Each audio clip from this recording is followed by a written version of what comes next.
Hey everyone, thank you for listening to the Pain and Panic Trip Planning Podcast. My name is Haley Ragsdale, and I'm here with my brother, Owen Rederer. Hey y'all.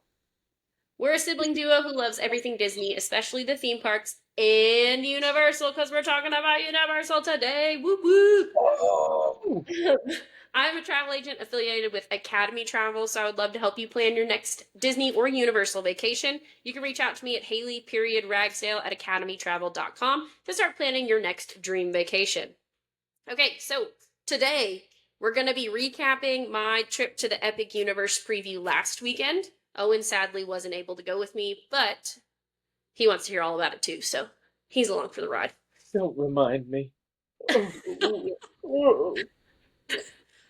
Before we get into it and kind of deep dive into this brand new park, which let me just say was nothing short of epic, it was fantastic.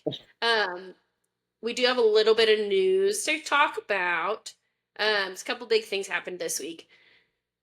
First, at Disney, so at Disney World, Mickey's Not So Scary Halloween party tickets have gone on sale. So if you're going down in like August, end of August, September, October, and you're wanting to go to Mickey's Not So Scary Halloween party, let me know. Let's get you set up with some tickets. I think it's like Tuesday, Thursday, Friday, Sunday, I want to say, is when most of the parties are, but it can vary week to week. So let me know. Let's look into it. Jack Skellington has a brand new look, and it's fantastic. Owen, have you seen the videos of it? I have, and he looks very good. He looks He very does. good. He does look very, very good. He looked like creepy, like his old outfit was creepy, like his face and things, but now he like legit looks like the movie character, which I love. Yeah. Other things going on, Disney Villains Unfairly Ever After show, which is a new show that's going to be at Disney's Hollywood Studios. It's been having like preview videos have been surfacing and things, so hopefully we'll get an announcement about when that's going to come out officially. Other than that, no other huge Disney announcements. Disneyland is celebrating the 70th anniversary right now, so they are doing some fun stuff there, but nothing humongous. Universal wise, the big thing is the grand opening. Happened on Thursday. Or, we're recording this on Thursday, so it happened today, but this is coming out tomorrow, so Friday. So Thursday was the grand opening. There were a lot of celebrities and things there. It's been really fun to watch on social media. They streamed it as well, and it was super cool. We're going to get into all of the things that I learned this weekend, some of the things that I loved, some of the things that I didn't love. So we're really going to get into it. And anything else you want to add for news before we dive into my weekend away? I don't think so. I think I'm ready to dive into this trip. Let's do it. Okay, so I flew in Friday morning, which was awesome. If you're a Knoxville person, FYI, Allegiant flies direct to MCO, so Tyson to MCO, on Mondays and Fridays. So that made my like long weekend getaway super easy. I flew out Friday morning. I was in Orlando by 10 a.m., which was awesome. I know, right? Pretty I good. I used the Universal shuttle service, which was super easy too. MCO can be kind of confusing. Like they sent me a text the day before and they were like, "Hey, you're going to meet us at I think it was Terminal A, but my flight came in at Terminal B." And they were like, "You're going to have to go or you get in on the third floor. You're going to have to go down to the first floor, get your luggage, then go back to the third floor across to get to the second floor." And I was like, well, that sounds really confusing. But once I got there and saw the setup, it made a lot more sense. Because basically, in order to get from I think it was Terminal A to Terminal C or whatever it was, I had to get to a different terminal. You have to go to the third floor where like security is and where you leave like security and all that in order to get from one side of the building to the other, basically. Oh, And then baggage claim was on another level. So you had to stay in your terminal to get your bags, and then you had to go back up in order to cross that bridge to get back to the other side. okay. So just follow the signs. MCO is just big. But it wasn't bad. I, got my luggage, hopped on the shuttle. I stayed at Terra Luna, So with Epic Universe, there's 3 brand new hotels. Helios is the one that's like connected to Epic Universe. And then Stella Nova has a walking path over to Epic Universe. And then Terra Luna is like its sister hotel. They're right across the street from each other. So you can technically walk from Terra Luna to Stella Nova and then walk over to Epic Universe. And um the worker that I was talking to, the team member that I was talking to when I checked in, told me that you just go like back around the back of the hotel and then walk across the street and then walk over, and it's like a 10-minute walk. I didn't try it out. I didn't have any issues with hopping on the bus. I mean, it was like I never waited longer than 5 minutes for a bus. There were several times I had a bus to myself, so I was like, psh, I'm good. um, but yeah, so I stayed at Terra Luna. I absolutely loved it, especially for the price. It was fantastic. It's not a super expensive hotel. I would say it's kind of like the value resorts at Disney. It was the same price. If you're a Universal person, it was like the same price as Dockside. So I was like, why not just stay at Terra Luna? It's a little further from like Islands of Adventure and Universal Studios and City Walk and all that. I'd say it was like a 15-20 minute bus ride, but from Epic, it was like not even 5 minutes. So if you're going to go to Epic, I'd stay at Terra Luna, Stella, or Helios. I mean, if I could stay at Helios, that hotel looks fabulous. It does. It's crazy. So yeah, should we get into parks? I think so, but I think before we hop right into parks, I think we should talk about your little detour Disney trip. My detour Disney trip. Yeah, really though. So Friday, I obviously got to the hotel. I explored the hotel a little bit, and then I got a lift over to Disney Springs. It was like 15, maybe 14, $15. It wasn't bad. Got a lift over to Disney Springs, and then they dropped me where the old bus station is. So where they used to drop you in the Disney buses, like at the front of like the original area of Disney Springs, like the downtown Disney area. Yeah. And then I walked through Disney Springs, had a grand old time. I had, it was kind of like an early dinner at Enzo's Hideaway, which was fantastic. That's one of our favorite places to go. I had the focaccia and the spaghetti. And then I got some kind of old fashioned that they brought out in a barrel, and it was the only time I've ever actually enjoyed an old fashioned. I don't like old fashions, but I was like, this looks cool. And it was really good. It was actually really tasty, and I was surprised. I don't even remember what we got the last time we were there. I think I Um, had some time too. I know we tried the focaccia and a charcuterie board for our appetizers, and then I forget Yeah. what kind of pasta I had, but I know I had I'm pretty sure it was a cosmopolitan because I do That love my sounds cosmos. I do love my cosmos. I can't lie. right. That definitely sounds about right. I did also because I was solo, so I did get the focaccia, and then I ate like about half of it at the restaurant, and then I took the other half back to my hotel, and I ate it the next day for breakfast before I went to Epic. Focaccia for breakfast is crazy, Haley. That's crazy. It's good. It's just bread and cheese. It was good. Um, but what else did I do when I was in Springs? I went to Gideon's, I was about which to was say. great. Um, it really didn't like the line was like kind of down the side, probably about where it's always been when we've gone. But Yeah, then we've just been, like, oh, no, I don't want to wait in that line. It was like maybe 10 minutes. It really wasn't bad. that's pretty Um, good. yeah, I got 2 chocolate chip cookies, which I still have one. And then I got whatever their special cookie was. And it was I can't remember what it was. It was like a coffee flavored chocolate chip cookie thing. It was real Yeah, good. I think like peanut Um, butter coffee or something weird. I Something don't like know. that. I will say I got a cold brew too. And it was like a peanut butter cold brew or Oh yeah, something. that's what I was thinking of. The best coffee I've ever had on Disney property.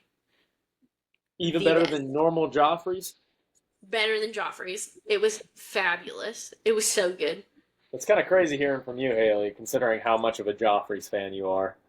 I know, I love Joffrey's, but I was like, this is fantastic. It was phenomenal. And it was like, I don't usually like sugary, sweet coffees or anything like that, but it was the perfect amount of Yeah. sugary sweet to where there was no overpowering sweetness, but it was like, it wasn't like you were drinking straight, like, battery acid coffee, you know? Like, it was Is that what you enjoyable. think coffee tastes like? Battery acid? Sometimes, like when it's really dark and strong and it's just like, ugh, That's the and you best can kind of feel it. coffee. Well, and when you're really, really tired and you need that pick me up, you're like, oh, I can feel it going straight into my veins. But yeah, no. I don't know if I would describe drinking coffee as like drinking battery acid. That's a very interesting, like even a dark coffee. Like I can imagine a bunch of other things you can compare it to, but battery acid was interesting. Oh, well, you just feel it like burning on the way down, and you're like, ugh. Yeah, but like, that would I be can feel something my that you acid would reflux. that'd be something you would compare like Rebel drinks from Dutch Bros or like energy drinks in general. Like that's what you would compare to battery acid. I don't know. Coffee just feels like a. I don't know. I like dark coffee. I don't. I like that I, bean flavor. it depends. It depends on if it's like good coffee or not, you know? Good bean flavor. I Good do like. bean flavor. Yeah. um, but yeah, it was fantastic. So I walked around Disney Springs for a while. Like I said, I ate at Enzo's, and then I took a lift back to Terra Luna. And then I was like, you know what? I'm just gonna go over to City Walk. Why not? I still have time. And so I went to City Walk. I explored City Walk. I ended up getting a tattoo at Hart and Huntington, which was awesome. They were fantastic. Like, and I didn't think they were gonna take me. So I've been wanting this tattoo. It's a tattoo of Lightning McQueen because my son is obsessed with Lightning McQueen, and I'd been wanting this, but I just had it made. I mean, I like always have my toddler with me, so I was like, Yeah. I don't know when I'm gonna get this. Um, and then I was like, I'm by myself. I was like, I'm just gonna go in and see if they have any openings. And I was like, hey, do y'all have any time? And the artist I went to, he was like, yeah, you want to be my last appointment? What do you want? I was like, yes. It was awesome. Woohoo! But he did a fantastic job. Everyone was super duper nice. It was all in all a great experience. Yeah. And I have several tattoos, and I was super happy with my experience from the beginning to the end. Everything was great. Um, what else did I do? I didn't do too much while I was in Springs. I just did a little exploring. Yeah. It was kind of late by the time I'd gotten there. I was trying to get a shirt for my friend, so I was trying to make sure I got her a shirt. She wanted a Wicked shirt. So City Walk is going to be like my only place that I could get one. So Yeah. I got her a shirt. Looked at the merch a little bit. They didn't have a ton of Epic merch. They had a little bit, not a ton. There was like a new Nintendo store in City Walk. I know, right? And they had a lot of that same merch that I saw at Epic the next day, but Oh, okay. it was fun. After that, I headed back to the hotel, slept, and got ready for a big day at the parks. Yep. I think it's time we start getting into the nitty gritty of the parks, the And worlds. universe. Woo! Okay, I'm gonna start this out by saying that Epic Universe was literally nothing short of epic. Like it was incredible, and I think Universal did a phenomenal job. I think Disney's gonna have to like step up their game and make either some new attractions, or I know they've got a couple things in the works, but like they got to get cracking because they put Epic Universe up in like what, maybe 5 years, 4 or 5 years. Yeah. Like it was not long, and they did an incredible job. Like I think Disney has always been the ones that are really good at theming. Like their cues are usually fantastic, their actors are usually fantastic. They do a great job with all of that. And Universal usually has the like bigger coasters and the big rides, things like that for like older kids, teenagers. They're going to love Universal versus kids are probably going to love more Disney unless you're like a diehard Disney fan, right? Yeah. I think Universal heard that feedback and they said, you know what? You want theming? We can do theming. And they literally made this entire park where you walk through an initial portal to get into the park, and then you walk through portals into these other lands. And from the queues, the rides, the actors are fantastic in all of the Universal parks. Like the Dark Universe actors, they're phenomenal. The How to Train Your Dragon actors were phenomenal. The Harry Potter ones that are like from the Ministry of Magic that are like walking around basically stalking people and then waiting for them to pull out their wands and asking for their wand permits. That's genius. Like I didn't there's even so know they did many that. it's phenomenal. There's so many little things within this park that they're doing really, really well. Yeah. So yeah, my first day. So basically, the park hours were 9 a.m. to 8 p.m. I was there on Saturday and Sunday. And it was basically the weekend before the park opened. So park opened Thursday, May 22nd. I was there Saturday and Sunday before that. Um, and so Saturday, they had early park hours at 8 o'clock for hotel guests. So basically, I asked the front desk, I was like, hey, what time does the first bus leave? And they're like, 7 a.m. I was like, cool. My goal is going to be on that first bus, get in line so I could kind of relay what that experience looked like to all of you. So I got to the bus stop a little bit before 7. I was on that first bus at like 6:55, I think. We got over to the parks right around 7 a.m. And then I pretty much got in line for security. They started pushing us through security at like 7:45-ish. They basically like they had us all in line outside the gate. Right around 7:15, they let us all inside the gate. Right around 7:45, they let us get through security, and then 8 o'clock is when they started scanning tickets. So once we got in at 8, they only had a couple of the portals open, so a couple of the different lands open. So typically they'll have Stardust Racers open, which is like the one in that Atlantis area. That's the big coaster that they have in the main hub area. And then they'll have Super Nintendo World open. But since Donkey Kong was down that whole weekend while I was there, I think they were doing like a couple finishing touches and things. I know, I was so upset. Donkey Kong was down all weekend, and Mario Kart wasn't going up till like halfway through the day. So then really the only ride you got in Nintendo World is the Yoshi ride. So what they ended up doing was they opened up Dark Universe as well at that 8 o'clock time frame. So then you just showed them your hotel key and walked right into whichever land you were trying to get into or whatever queue you were trying to get into. So I basically followed the masses on Saturday. So I went into Dark Universe. I ended up riding Monsters Unchained twice.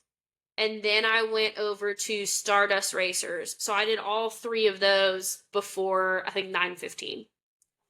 Yeah. Yeah, so the early park hours, if you're trying to get a lot done within the parks, are awesome for like trying to get as much as you can. Especially if you have one day at Epic Universe. I highly suggest kind of just going with the flow and going where like the cast members, or not cast members, they're team members in Universal, where their team members are sending you. There are a couple other, like, we'll hit on a couple other rope drop-y things.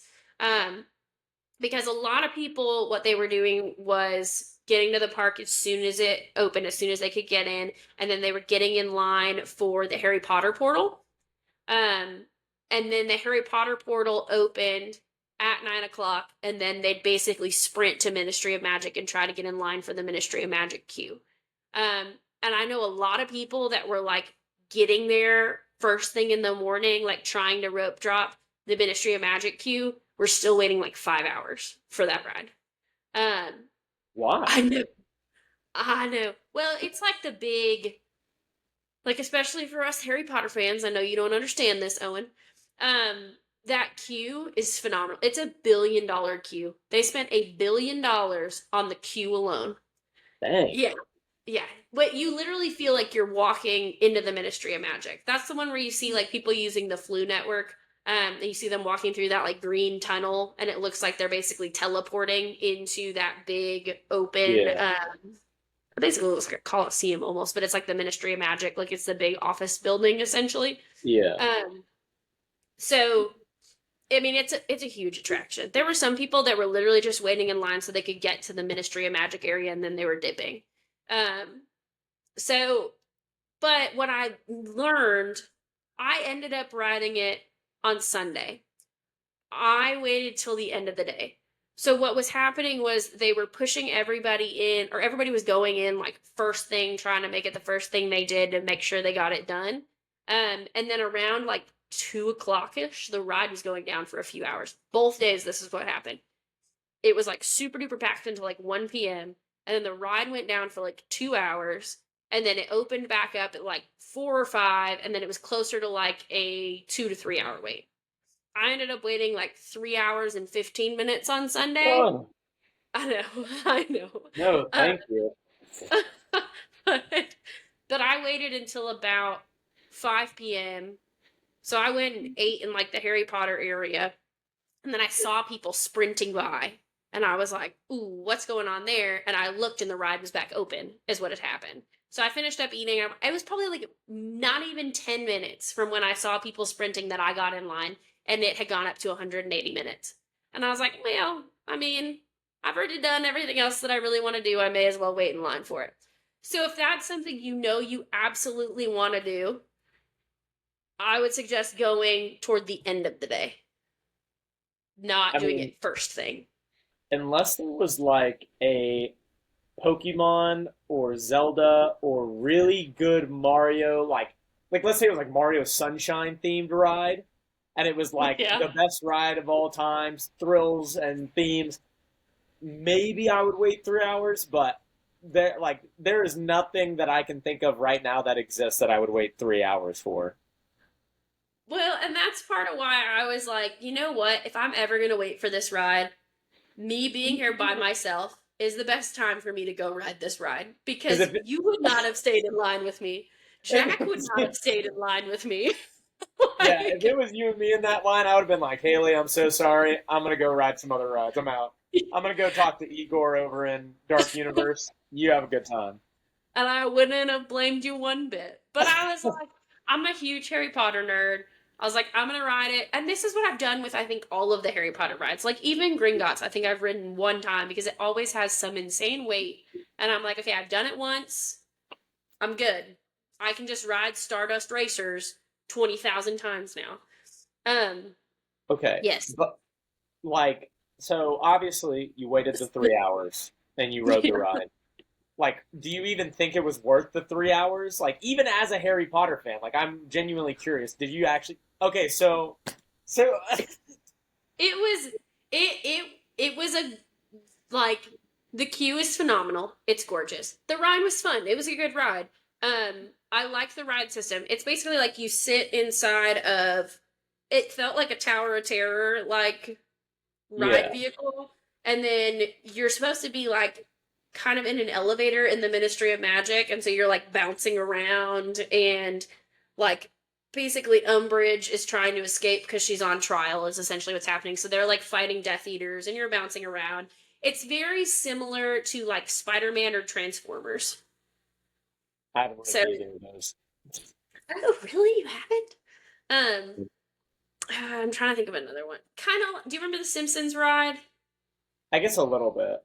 Think like next couple levels after the Simpsons ride. That's kind of what it's like. So you've got some of those like 3D aspects, but you've also got some animatronics and things. It's not super thrilling, but it's like fun, you know? But there's Yeah, no like big drop or anything like that.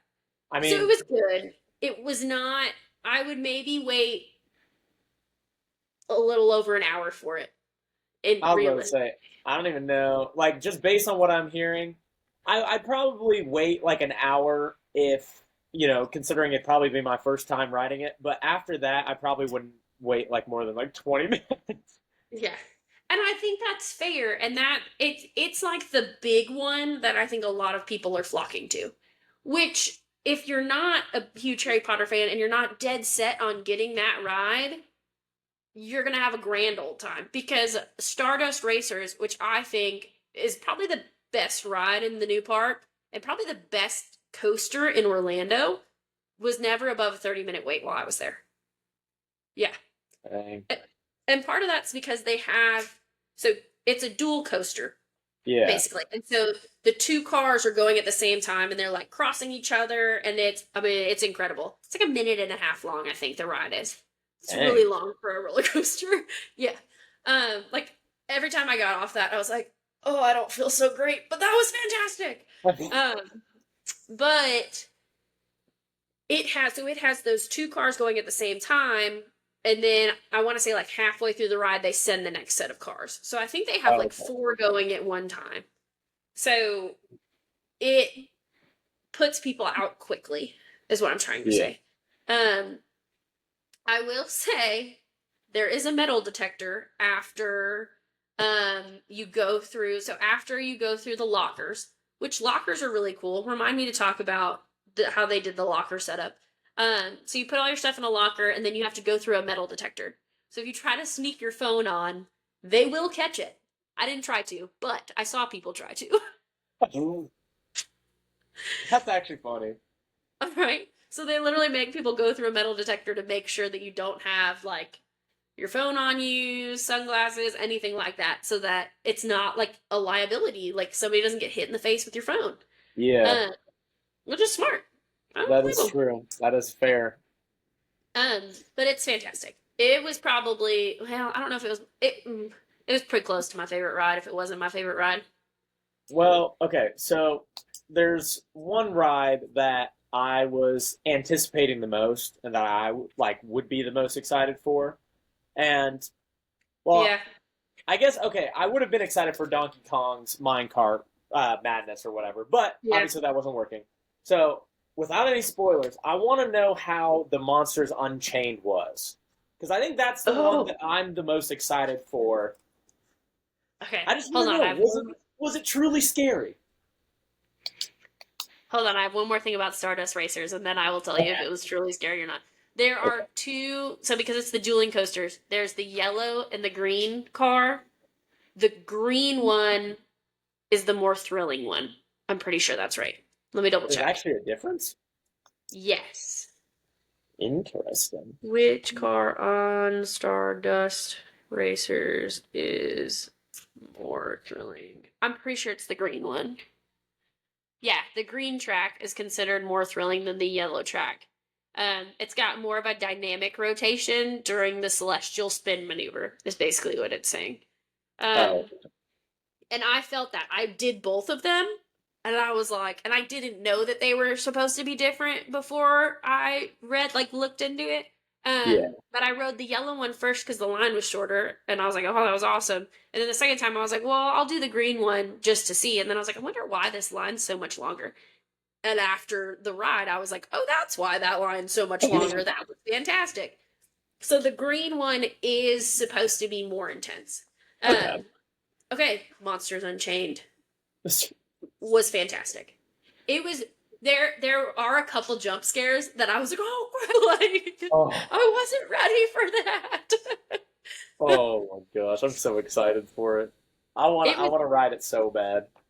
it was phenomenal. And the thing with that ride is the theming and everything. Like from the queue, I mean, you're walking through Frankenstein's Manor, and it looks like Frankenstein's Manor, and it's pretty creepy. There's one room where they're showing some of the clips of like the monsters and things.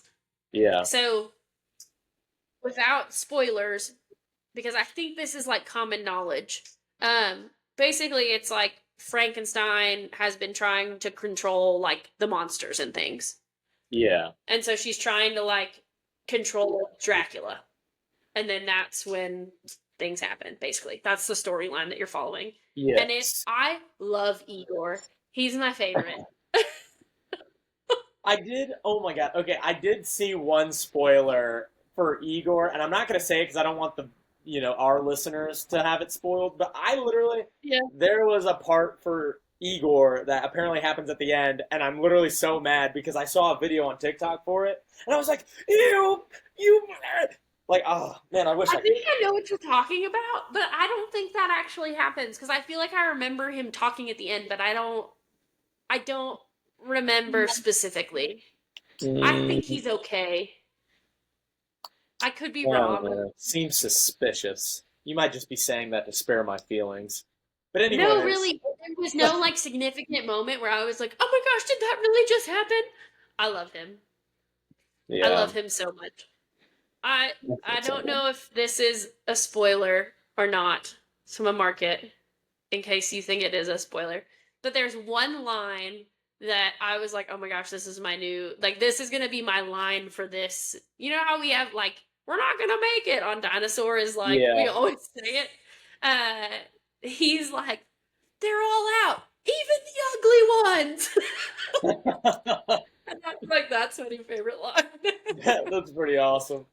Yeah, I no, know, I right? mean, I don't think that's spoiler because, like, obviously we know in the story that they've told is they're going through and they're trying to capture the monsters. That it's almost Yeah. like the Monsters Unleashed movie, like Scooby Doo movie. You know, where like Yeah.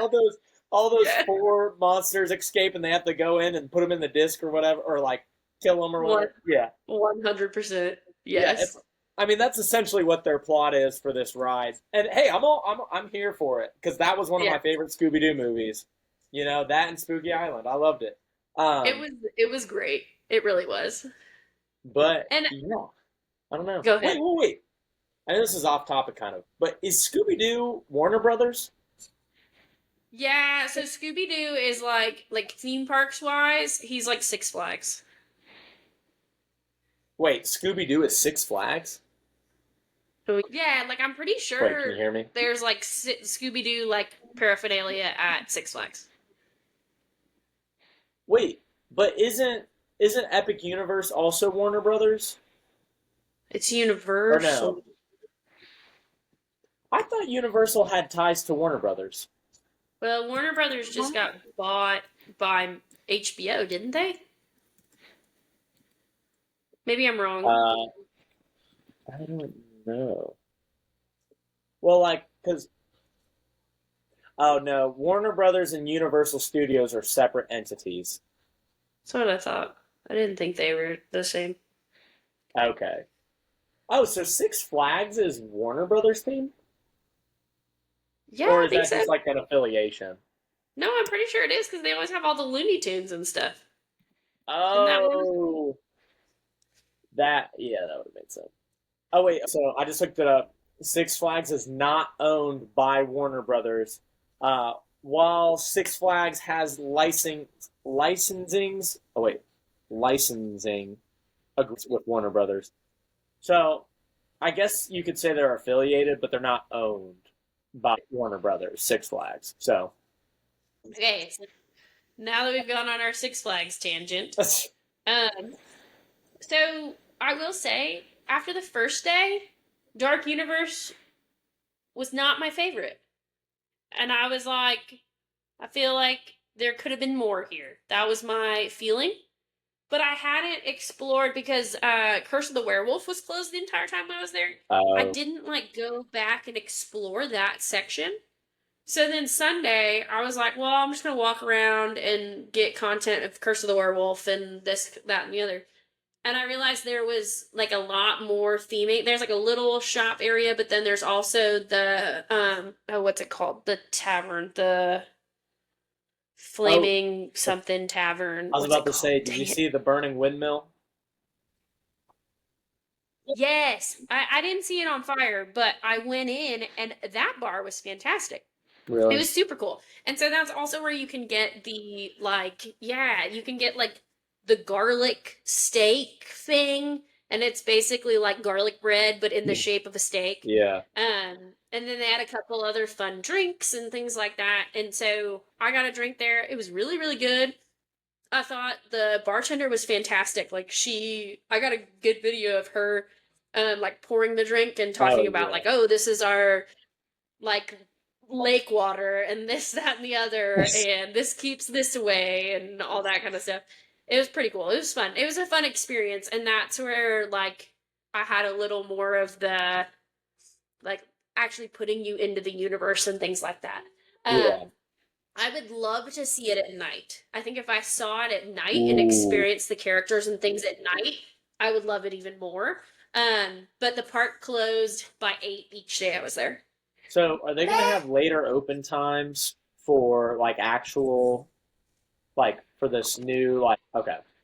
It was just for the exclusive. So yeah, so I think the reason that they had earlier park times was because they were. I actually heard them one night practicing for like the fireworks show. Okay. So I think they were trying to make sure that was ready to go and make sure all their like opening, like grand opening things were in place and things like that. So I think that's why it had that 8 o'clock closing time, but I'm sure it'll get later, especially in later seasons and things like that.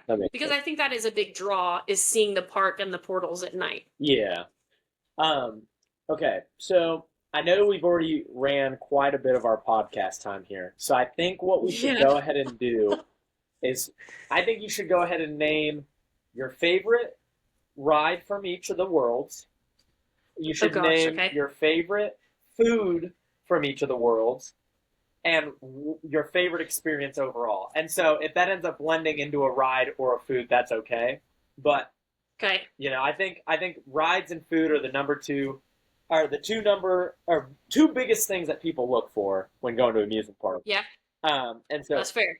I think those three will be good questions to ask for each world. Let's go ahead and start with the Wizarding World of Harry Potter, because I think that one's the worst. Oh my gosh. Well, we've kind of already talked about everything in Dark Universe and everything in the Wizarding World of Harry Potter. And I loved Monsters Unchained. That was definitely my favorite ride in Dark Universe. I didn't eat any of the food in Dark Universe, actually. I know I didn't try Doss Steakhouse. I didn't do a lot of eating. I did a lot of riding. Steakhouse? No, I did looking not. part. I know. I had a drink from the flaming whatever, and it was really good. So I'm sure the food there is really good too. I also didn't want to do too heavy deep dives in Dark Universe because I knew Jack was going to want to do all the things in Dark Universe. So I kind of hit the big things, and then I was like, I'll really get into it with my husband when we get there, you know? Yeah, that's fair. But so I spent a lot of time in the Isle of Berk. I loved the Isle of Berk. Honestly, it might have been my favorite of all of the areas. But real quick, in the Wizarding World area, I ate at two of the restaurants. I ate at one that was like right when you go to the left, there's like a little red cafe. It was pretty good. It seemed like it was going to take a while for me to get a table, but it really didn't take long at all. But it was pretty good. It was a good place to sit and wait for Ministry of Magic to open. Gotcha. Pro tip. And then I also went to Le Goblet Noir, which was really, really good. And it was nice because it was the one that was kind of hidden. And so I like walked in and I was like, what is this? Like, where am I going? And then I had to follow like a set of tunnels. And then all of a sudden there was a bar. And I was like, huh, this is cool. And then I went around the corner and they had 6 separate dining rooms that were basically empty. Like nobody was in there. And so if you were eating there, you just went, found a table, sat down at the table. They had like a little QR code on the table. You pulled it up, it pulled up the menu, ordered from your phone, and then somebody brought your food to you, which was kind of the new setup for like this combo of quick service and sit down dining. Yeah. And I really liked it. That does. Because you didn't have to, it was super nice. You didn't have to have a dining reservation. So it was like quick service, but you didn't have to stand in line, wait for food. You didn't have to order on the app and then stand there and wait to grab it. Like, you literally went, sat down, ordered from your phone, somebody brought it right to you. Yeah. I loved it. I thought it was fantastic and very smart Universal. So that kind of gets us through the Harry Potter world and Dark Universe. Okay. So let's talk Isle of Berk, because I know you want to talk Nintendo World. What? Hey, whoa. We haven't talked about Isle of Berk at all, and I was excited to hear about it too. So I loved Isle of Berk. Theming wise, fantastic. They have the characters just out walking around. They've got dragons out walking around. Like, it's phenomenal. The rides, phenomenal. I do want to talk about the Toothless meet and greet. So all day Saturday, the Toothless meet and greet was like a 2 to 3 hour wait. And I was like, oh, I really want to meet Toothless, but I don't want to wait 3 hours to meet Toothless. So I talked to one of the team members who was like at the front of the line for Toothless. Yeah. And I was like, hey, is this really 2 hours? And he's like, yeah. He was like, look, the way to do it, he was like, get here before the portal opens in the morning. And he was like, basically rope drop Toothless. And I was like, okay. So that second day, what I ended up doing was I got to the buses a little later. I wasn't trying to be the first on the first bus because Isle of Burke didn't open till 9. So it opened with the park. It wasn't one of the early park entry openings. So I got on the bus probably at like 7:30ish, got into the park by like 8 o'clock, and then basically used my early entry time to go get in line for Isle of Burke. I was in line for Isle of Burke by 8:20. They did tell me that sometimes they will open the portal early if it's ready. They didn't end up opening the portal early, so like right at 9, they opened the portal and I like booked it straight to the Toothless line. Got in line for Toothless. I waited like maybe 10 minutes. And it was awesome because Astrid was up there with Toothless, so it wasn't Hiccup, and I really wanted to beat Hiccup. But it was Astrid, and I was like, oh, that's okay. Like, she's cool. So I took a picture with Astrid, took a picture with Toothless, and then all of a sudden I hear Hiccup's voice, and I was like, no freaking way, this is fantastic. And so out walks Hiccup, and he was like, oh, do you want a portrait too? And I was like, yes, I want a portrait with all of you. So I ended up getting a picture with Astrid, Toothless, and Hiccup. So it was awesome, it was magical, it was wonderful. So if you're trying to meet Toothless, I would do that first. That would be my thing I would do first in the day. Because then I was out of there by like 9:10, and then I went on over to Hiccup's Wing Gliders, which is a phenomenal coaster, by the way.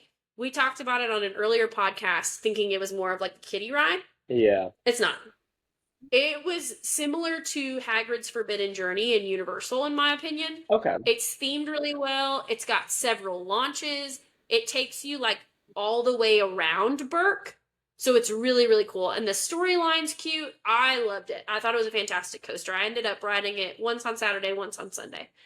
So it's awesome. And then there's like the Dragon Racers. I can't remember the exact name of the other ride there, but it's the one that's up in the air and it's like spinning, and then you control the glider. Oh, yeah. Yeah, and so I was trying hard. And basically what you do is you can like shake the wings on the sides and then you can lean. So what you want to do is you want to push down on the wing and pull up on the other one and lean the side you're pushing down and then switch. And that's how you can get that like barrel roll going. I never got the barrel roll, but I did end up upside down at one point, and then I was like, oh no, how do I get back? So it was a lot of fun. It's short, but I think it's cute. I thought it was a fun ride. The Untrainable Dragon, phenomenal show. Definitely go see it when you're there. I had the peanut butter barbecue mac and cheese cone thing one day. Apparently it has like some peanut butter or something in it. I don't know. It tasted like a barbecue mac and cheese cone. It was fantastic. The cone is like a garlic bread cone almost. Whoa. It was real good. It was really, really good. I think that's all the big things in Isle of Burke. I didn't ride the little like water ride just because it had a pretty long wait. Yeah, and it was like, I mean, not long, but like the longest I saw it was like 45 minutes, and that was like in the middle of the day when it was really hot. But I was like, I'm good. Yeah. Fire drill, I think is what it was called. Yeah, Tough Nut and Rough Nuts fire drill. Yes, and it's like there's water guns and you're shooting each other and things like that. And I was like, I'm good. But I absolutely loved the Isle of Burke. I thought it was themed fantastically. I love all the rides. It was a good time. Hiccup's Wing Gliders, I don't think ever got over 45-minute wait, which for a really good coaster, that's pretty good. I don't think I waited longer than 30 minutes, and I rode it kind of mid-morning both times. And I thought it was incredible. So, Nintendo World. Wait. You ready? I think we should save it for last. I think you should do a quick recap on Celestial. Oh, okay, yeah. So, Celestial Park area, that is kind of the main area of the park. So, it's like the hub. Yeah. But it's considered that fifth gate. So, there's 5 gates, technically. You've got Celestial Park, which is the main hub, and then to your left you've got Nintendo World, Dark Universe, and then Harry Potter, and then Isleberg. And they branch off as like 4 spindles from Celestial Park. The main ride in Celestial Park is Stardust Racers, and we already talked about that. It's a phenomenal coaster. Definitely highly recommend riding it as many times as you possibly can. I ended up riding it 3 times this last time when I was there over the weekend. Pretty good. It was wonderful. I would have ridden it more if I hadn't waited 3 hours and 15 minutes for Harry Potter, but that's beside the point. But you've also got the carousel, which I didn't end up riding the carousel. It was never more than like a 20-minute wait. It was usually like 5 to 10 minutes, but I was trying to get all the other big things in, get as much as I could in. And then they've got Atlantis, which is like a little restaurant. It looks really cool from the outside. I didn't go in at all because I didn't make a reservation for it because I was trying to get as many rides as I could. And then they've got a couple other like stands and things in that area. There's this big like water fountain pond. It's more of like a big pond in the middle. But it's all these fountains, and there were a couple times where they were playing music and it was like a water show, which was really, really cool. And it's kind of like an amphitheater setup, so you could sit there and watch it, and it was super nice area. I will say there's not a lot of shade throughout the park as a whole. There wasn't a ton of shade, so that made it a little hotter. Like, it was like in the 90s. Oh god. So that made it a little hotter too, but it wasn't horrible. I didn't try it, but I heard the strongest pina coladas were at like a little tiki bar thing outside of Dark Universe. I love tiki bars. Oh, those are the best ones. Those are the best ones. So I heard that one is fantastic, and that's the place to go to get a drink, apparently. Heard. Noted. Yeah, right? So yeah, that gets us through Celestial Park, I think, right? Alright, let's wrap it up with some Nintendo World. Nintendo! This land is themed so well. And it's really cool. Like, from the moment you walk in, you like walk through the portal, and then you get on an escalator, and it's all green, so it makes you feel like you're going through the green pipe. And you know the noise that it makes when, like, you jump in the green pipe or whatever? It makes that noise. Yeah, it makes that noise when you're going up the escalator. Oh, sounds awesome. It is. No, it was phenomenal. And so then when you get to the top of the escalator, you are in Peach's castle, basically. And so then you walk out of Peach's castle and you see all of Nintendo World. And that first view is amazing. Like, it's just so cool. There's so much going on. Like, somebody who gets overstimulated easily, you're gonna get overstimulated in Super Nintendo World. Let me just warn you right now. There's so much to look at. But it's for gamers and, like, people who love, like, Mario and all that, you're gonna love it. It's phenomenal. So that first day, I kind of just spent some time exploring the area. You walk in on the top level, right? And then you go down a set of stairs and you're on the bottom level. So on the top level, you've got Mario Kart. You've got all the little mini games that you can play with the power-up band, which I thought was super duper fun. I'll talk a little bit more about that in a minute. And then I think over here you've got like where you can meet Peach. Okay. And then you go down the stairs at the bottom. I'm pretty sure you enter Yoshi's on the bottom level. I'm like, yes, you do. So Yoshi's adventure is like straight ahead of you. And then you've got a couple little alcoves and things on that center section on that bottom level is typically where you're going to meet Mario and Luigi or Toad. That's what they'll do their meet and greets. And I do want to note something about the characters. Aside from Toothless, who's always in his spot,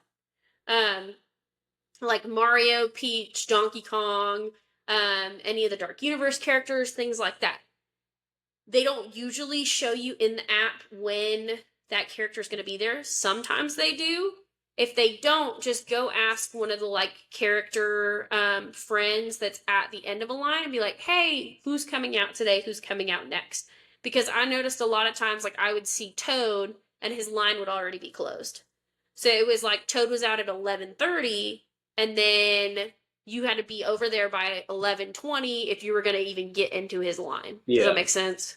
that makes sense. So they would close the line pretty quickly because people were lining up to see Toad, and he was only going to be out there for a certain amount of time. Yeah. So just check in with the team members and be like, hey, when is this character going to be out? Are they going to be out today? Or like, who's the next character that's going to be out? And all the ones I talked to were super duper helpful and were like, oh, Peach is going to be upstairs in 20 minutes. Mario and Luigi will be back at 1. Donkey Kong's not meeting today, or whatever it might be. Which was sad. Donkey Kong wasn't meeting all weekend. Otherwise, I would have met Donkey Kong. But yeah, just a little tidbit about the characters. But all the characters, super fun, super cute. All the team members were fantastic in telling you where to go and things like that. So basically on that bottom level, if you went over to the right, there's like a big Super Nintendo store, and that's also where you can get the red shell or the green shell calzones, which, fantastic. I ended up with the green shell calzone because the red shells were sold out, and that's like the vegan option. It was phenomenal. I loved it. It was wonderful. And it was a vegan option, and I loved it. Like, that's crazy. Yeah, it did look good. Yeah. And I heard some people saying that, like, the pepperoni was too heavy in the red shell, so maybe I lucked out in getting the green shell, because it's basically just cheese. You can't be too heavy on pepperoni. What kind of I know, BS right? is that? Yeah, y'all should have gotten what kind of bologna sandwich is that? Y'all Yeah. should have gotten the vegan one. I was gonna say BS stood for Bowser stuff. That too. But basically, like, in between that, like, little, not a cart, but it was like a little quick service stand and that Nintendo world, that's where you got into Donkey Kong Country. And Donkey Kong Country wasn't very big. It was basically like you walk in and they have a couple, like, power band things you can interact with, and then they've got the banana split stand, and then they've got the Donkey Kong ride. They got the And temple. so they got the what? The temple, the Donkey Kong temple. Yeah. Yes, exactly. But I didn't even get to go into the Donkey Kong temple because it was closed. It's fine. It just knew that I needed to experience it for the first time with you. That's what it was trying to tell me. That's all it was. Exactly.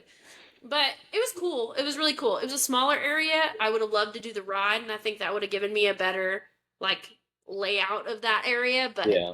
it is what it is. So then you head back into Nintendo World, and basically the 3 rides you've got Yoshi's Adventure, which was cute. I mean, you rode on a Yoshi, so that was fun. Or the 2 rides you got. We already talked about Donkey Kong.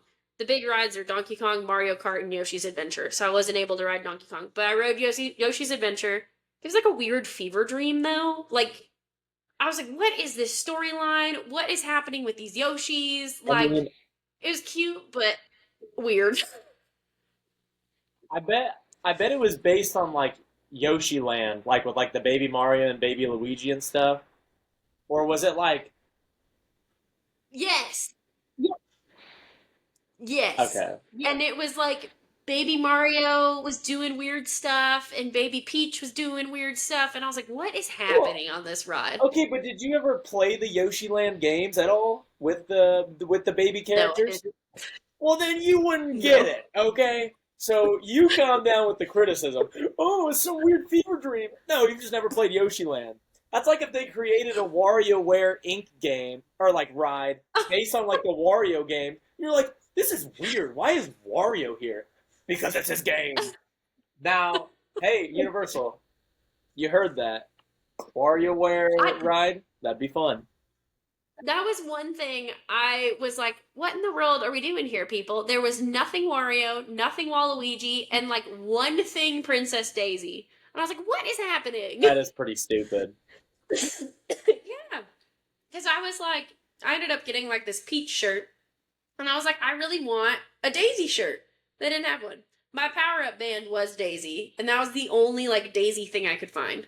Yeah. So, see, it was fine. I think one of the toughest things about being a Mario fan, you know, like, because like our family grew up on Nintendo. So I've played, you know, tons of different Mario games, tons of different Zelda games, Pokemon, everything, right? And so, obviously, when you're creating a Nintendo Land, Mario comes first. Like, that's the first character that comes to mind. But, like, there's Yeah. so many good Mario games you could base a lot of good rides off of. Like, one of my favorite, or two of my favorite games of all time, Mario Sunshine and Super Mario Galaxy. Or you Yeah. could blow everybody's minds with two rides based on those two games. And like even if you weren't like a huge like stand for those games specifically, you'd go into that ride and you'd be like, "Oh my god, what is this based off of? This is incredible." I mean, I guess they tried to Yeah. do honestly, basing a ride off of Yoshi Land is kind of crazy considering that's Wild. probably one of the lowest grossing Mario games of all time. I'd have to assume. I mean, don't get me wrong, I thought like I've played one of them and it was fun and Yeah. I probably would have liked the ride because I would have known some of the references, but at the Yeah. same time, I'm And like, that's what you decided to choose. So yeah, I do think they needed a ride for like kids, right? That you yeah, could just sit on and ride through. And so they're like, why not ride a Yoshi? And 90% of people weren't going to get that reference. Like, I didn't know what, I thought we were just riding Yoshis. Like, I was like, I don't know what's happening here. Um, so I guess I get it. But I will say, so the Mario Kart ride, it had a long wait like all weekend. I ended up waiting 100 minutes for it. oof, So an hour, 40 minutes. Yeah. The queue was phenomenal. And there were a lot of Easter eggs that I think you would have liked a lot. They even had so basically it's like you're walking through Bowser's castle. They had in Bowser's study, it was like this diorama thing. And the bottom layer, I think it was Mario Sunshine. I'm pretty sure it was supposed to be like a Mario Sunshine thing. And then the top layer was like a Mario Galaxy thing. So it was really cool. They had a lot of different, I know, right? They had a lot of different Easter eggs and things like that you could find. Like when you're walking through Bowser's library, there were all sorts of funny book titles, like How to Rescue Your Inner Princess and things like that. Like I took pictures of some of them, but it was really funny. Like I think they did a really good job with that queue. There was one part though, so you go in and you get your visor, whatever, and you're like, oh, we're almost there. Like we've done the pre-show. And you get out of the pre-show and there's this giant staircase, like huge. And I'll probably have pictures on my social medias at some point because there were just stairs everywhere in Epic Universe. And I was like, what is with all of these stairs? Like, we're walking enough. Quit making me walk up and down. Um, but it was this giant staircase, and that was like this giant line to get down into the ride. And I was like, you've got to be kidding me. what did the And stairs that look staircase like? they were like it was looked like you were going into Bowser's dungeon is essentially what it was supposed to feel like. Okay, But it took 20 minutes to get down this staircase. you should definitely That's send how me a long this picture line was. because the way you're describing it I is it feels like something like a reference I might be able to talk about.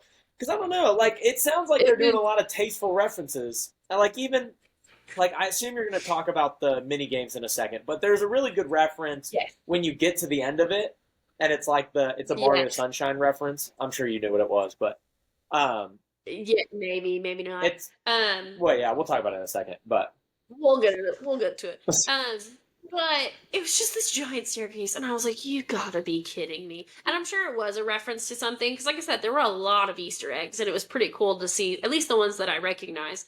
Um, I will say, I don't know that I'll ever wait that long again for Mario Kart. I might with you, because I know you'll want to ride it. yeah, The ride wasn't great. It was fine.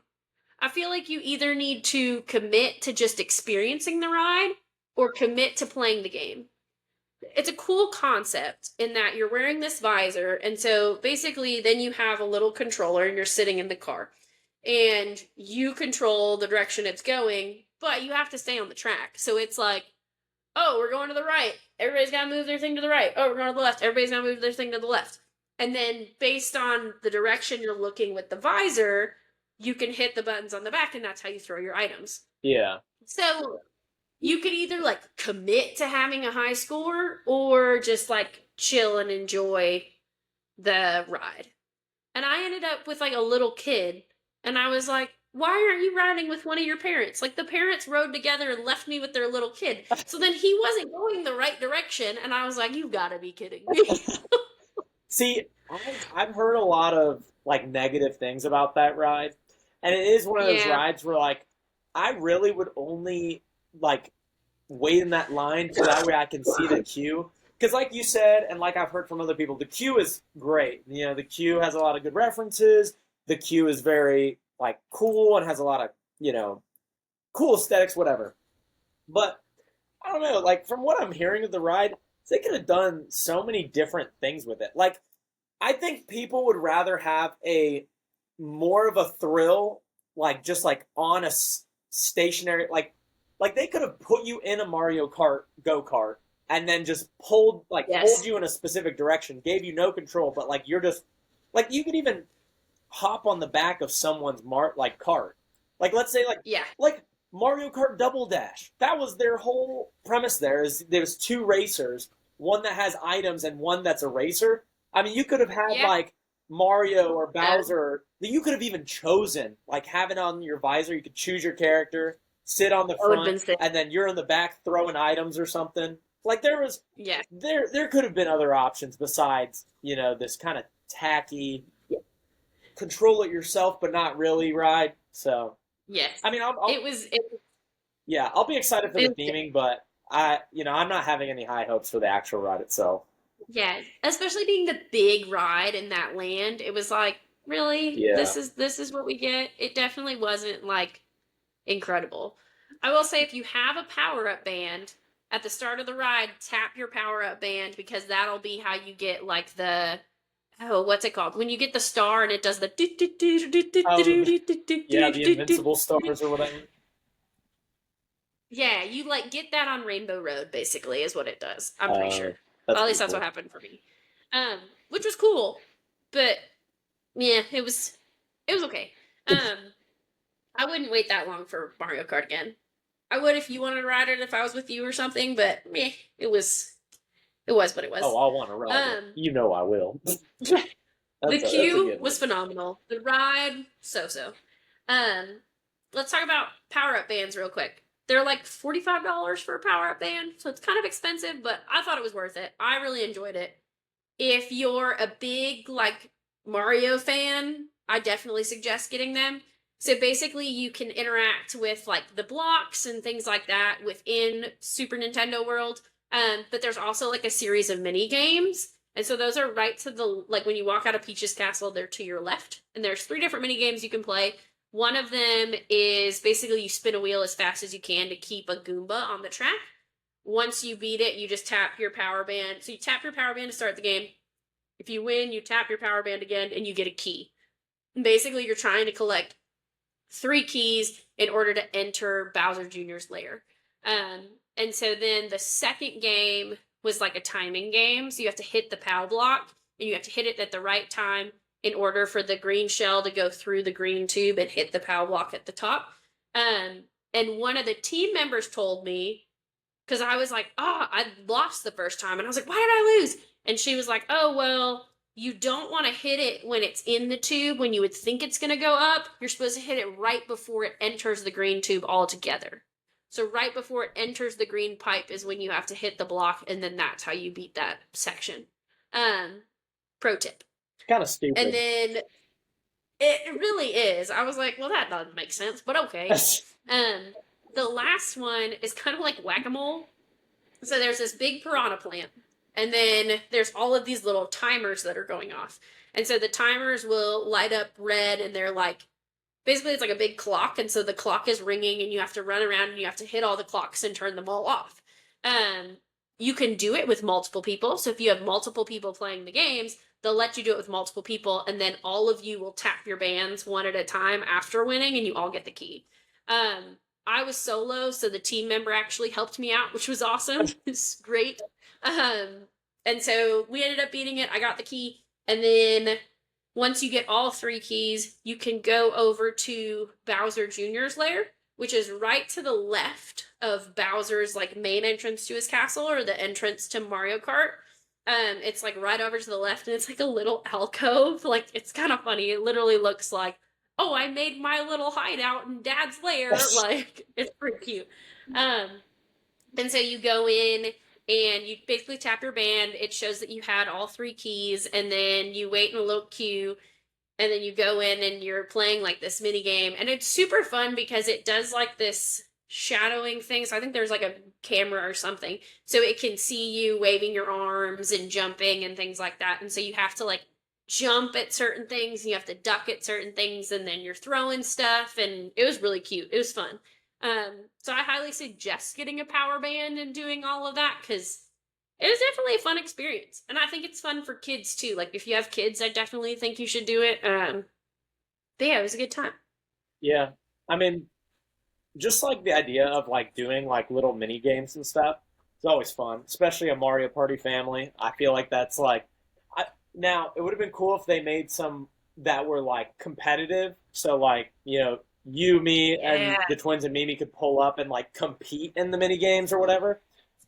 Yes. Or at least more like score driven, so you could actually compare and stuff. I feel like that would be cool if they did incorporate that. But I don't know. From what Yeah. I saw, I mean, they're just fun little mini games, and I think it's a fun little Easter egg to do inside. And Yeah. in the Bowser Jr.'s lair, fun fact, that little painted M that he has, that's from Mario Yeah. Sunshine, because that's where he like Ah, pretends to be Mario, and he's like the like paint blob version or whatever, and he'll oh leave like yeah, I know what the you're talking fake about. Mario M or whatever. Yeah, I saw Yes. that. Okay, yeah. Yeah, I saw that, and I was like, ah, it's Mario Sunshine. I was like, I got so That's so excited. funny. That's so funny. I I'm trying to think if there's anything else big that I want to talk about. mean, I think you've covered most of the bases. I did. It's a big, broad overview. I will be posting like some little things on social media, so make sure and follow over on social media. I've posted like some of the restaurants and details of power bands with like some videos and pictures and things like that. So follow along. I'll be posting more kind of throughout the next couple of weeks as well. But yeah, all in all, it was a fantastic trip. I highly suggest going to Universal and checking out Epic Universe. I think it's gonna be, all right, it's an awesome park. It was a lot of fun. I love the Universal parks normally, but I think this took them to the next level.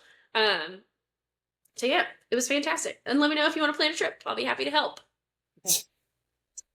I have a lot of different tricks and tips for getting the things you want, right? So, like, for example, Toothless was important for me. I really wanted to meet Toothless.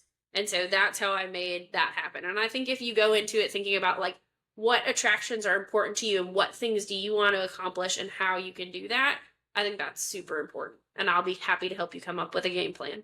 Um, so, yeah, it was a lot of fun. I'm really happy I got to go. Hit me up with your questions, comments, concerns, whatever it might be. Oh, and you got anything else you want to add? I will be going next time. I won't be left out That's again. fair. That's very fair. All right, y'all. That's it for this week's episode of the Pain and Panic Trip Planning Podcast. Thanks for joining us. We hope you're one step closer to planning your next vacation. Don't forget to subscribe so you don't miss next week's episode. Not sure what we're going to talk about yet, but we'll figure it out. If you need any help planning your next Universal vacation or Disney vacation, I would love to help you. So you can contact me at Haley.Ragsdale at academytravel.com. Follow me on Instagram at Haley Ragsdale Travel and Owen at O_Rederer. Until next time, bye bye. See ya.